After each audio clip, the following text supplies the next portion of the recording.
안녕하세요. 킹개미입니다. 오늘은 공매도에 대해서 얘기를 해보려고 합니다. 저도 법조항까지 아는 건 아니기에 약간의 오류가 포함되어 있을 수 있습니다. 간단하게 설명하면 공매도는 없는 주식을 파는 걸 말하죠.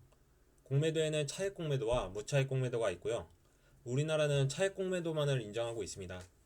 몇 년 전에 삼성증권에서 주문 오류로 논란이 된 사건이 있었는데 그게 무차익 공매도와 비슷한 거여서 문제가 컸고 삼성증권 주가도 내려갔었죠.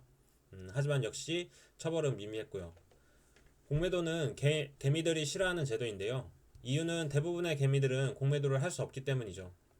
기관과 외국인은 공매도를 하는데 이 둘은 매수를 할 수도 있고 공매도를 할 수 있어서 무기를 두 개나 갖고 있는 거나 다름없죠.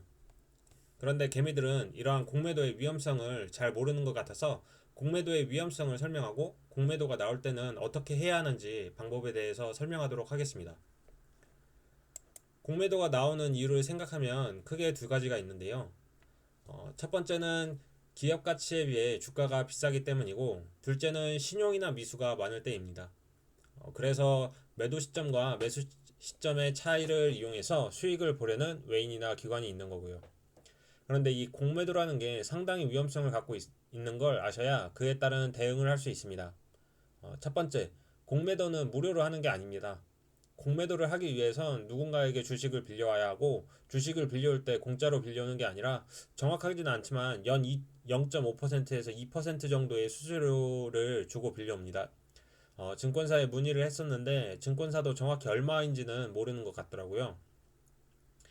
또 뉴스 기사를 보면 웨이는 보통 공매도를 한 다음 2년 정도 보유를 하고 기관은 1년 정도 보유를 한다고 합니다. 그럼 웨이는 연 2%의 수수료를 지급한다고 했을 때 2년 동안 보유를 하면 웨인들은 2년 동안 공매도한 금액의 4%를 수수료를 납부하는 것이고 기관은 1년이기 때문에 2% 정도의 수수료를 납부한다고 할 수 있겠죠. 예를 들어 어떤 개인은 은행에 예금을 1.5%짜리를 들었다고 가정하고 웨이는 공매도를 했다고 가정했을 때 2년이 지난 주가가 처음 공매도를 했을 때와 같다고 한다면 웨이는 예금을 맡긴 개인에 비해서 약 7% 정도의 손해를 보게 되죠. 주가가 그대로인데 손해를 보게 되는 거죠. 거기에 공매도를 했을 때 공매도한 물량에 대해서 배당금까지 지급을 해야 하는 걸로 알고 있는데 그럼 오래 갖고 있을수록 피해가 커지겠죠. 그래서 공매도를 숏이라 표현하고 그냥 매수하는 걸 롱이라고 하는 겁니다. 공매도를 오래 갖고 있으면 안 되기에 짧은 시간, 숏한 시간에 팔아버려야 하니까요. 또 시간이 지날수록 물가가 상승하죠. 예를 들어 작년보다 올해 최저시급이 10% 올랐다고 한다면 인건비가 올랐으니까 물가도 어느 정도 올라야겠죠. 그런 기업들은 매출이나 영업이익, 수익에도 영향을 미치고요. 예를 들어 아이스크림이 100원이었는데 물가가 올라서 110원으로 올랐다고 한다면 같은 아이스크림을 한 개 팔았지만 매출은 100원에서 110원으로 오르고 원가 대비 순이익을 낮춘 게 아니라면 순이익도 증가하니까 아무것도 안 하고 기업 가치는 상승한 거죠. 시간이 지남에 따라 물가가 올랐으니까요. 한마디로 공매도를 했는데 몇 년이 지나면 공매도를 한 외인이나 기관도 피해를 입게 된다는 내용입니다. 그럼 공매도에 대처하는 자세를 살펴보도록 하겠습니다. 첫 번째, 우선 신용이나 미수를 많이 쓰게 된다면 공매도의 타겟이 될 수 있습니다.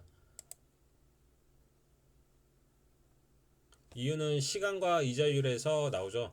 요즘 금리가 내려가면서 증권사에서 신용을 빌리는 이자 비용이 줄기는 했지만 떤 증권사는 이자율이 연 10%, 신규 가입 이벤트 하는 증권사는 연 5% 정도 하는 것 같더라고요. 공매도는 연 2% 정도인데 신용 이자율이 연 10%면 버티기로 들어갔을 때 누가 이길까요? 당연히 공매도가 이길 수밖에 없습니다. 그렇기 때문에 신용이나 미술을 쓸 때에는 정말 고민 많이 하셔야 합니다. 예를 들어 본인들이 기관이라고 생각을 하고 어떤 기업이 굳이 오를 이유가 없는데 신용 비율이 높다면 공매도 하고 싶지 않겠습니까? 두 번째, 정말로 기업이 고평가인 경우가 있을 수 있을 것 같습니다. 때문에 내가 매수한 종목이 공매도 물량이 높아진다면 내가 매수했을 때 놓쳤던 부분이 없는지 살펴봐야 합니다. 어, 공매도는 공매도 쳐놓고 존버해야지라는 식으로 하기에는 앞에 말씀드렸듯이 위험 요소가 있기 때문에 어, 정말 공매도가 많아진다면 내가 놓쳤던 부분이 있을 수 있기 때문에 약간의 손절을 하고 낮아졌을 때 재매수 혹은 평단 기준 마이너스 30% 정도 됐을 때 물을 탄다는 생각으로 하셔야 합니다. 제가 몇 년 동안 주식을 하면서 느낀 점은 물타기를 너무 이른 시간에 하면 평단이 높아져서 의도치 않게 장기 투자를 해야 하는 경우가 많았습니다. 때문에 이제 주식의 신이 아닌 이상 본인이 매수를 했을 때보다 주식이 낮아질 확률이 높고 한번 빠지기 시작하면 마이너스 30, 마이너스 40% 보는 경우가 허다합니다. 따라서 물타기를 할 때 마이너스 5%, 마이너스 10% 정도에 하는 것보다는 마이너스 30%뭐 이렇게 하락을 했을 때 물을 타는 게 좋습니다.